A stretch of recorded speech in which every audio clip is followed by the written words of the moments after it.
хайрулло амонулло намояндагони ташкилоти тиҷоратию кишоварзии ҷумҳурии мардумии чинро барои ташрифашон хайру мақдам гуфта иброз доштанд ки вилояти хатлон омода аст ҳамкориҳои судмандро бо ташкилотҳои ҷумҳурии мардумии чин дар доираи имкониятҳои мавҷуда хуб ба роҳ монанд.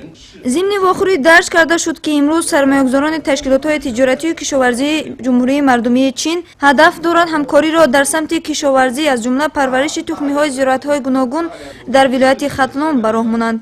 зеро вилояти хатлон яке аз вилоятҳои аграрӣ ба ҳисоб рафта дар заминҳои ин минтақа навъҳои гуногуни зироат кишт карда мешавад. Гунхун Суа, профессори донишкадаи илмии техникии шимолу ғарбии хоҷагии қишлоқи ҷумҳурии мардумии чин ва дигар ҳамроҳони ӯ иброз доштанд ки мо дар доираи сафари худ ба Тоҷикистон чанд шаҳру навоҳиро дида намудем, аммо обу хок иқлими хатлон барои амалӣ намудани ҳадафҳои мо мувофиқ дониста шуд. заминҳои ин минтақа аз ҷумла замине ки дар шаҳри Левакан зимни сафари худ мушоҳида кардем барои парвариши тухми як нав картошка ва гулу бутаҳои гуногун мутобиқ мебошад. мақсад аз ташриф ба вилояти хатлон ин бунёд кардани боғи намунавии соҳаи кишоварзӣ мебошад. Гунхун Суа афзуд ки имрӯз мо кӯшиш мекунем ки баъд аз ташкили ин боғ парвариши растанӣ ва сабзавотҳоро хуб ба роҳ монем. хайрулло амонулло муовини раиси вилоят дар идомаи суҳбат иброз доштанд ки ин лоиҳа дар якҷоягӣ бо мутахассисони соҳаи кишоварзӣ дида баромада шуда дар доираи сафари дуюми меҳмонон ки аз 12 то 15 декабр дар назар дошта шудааст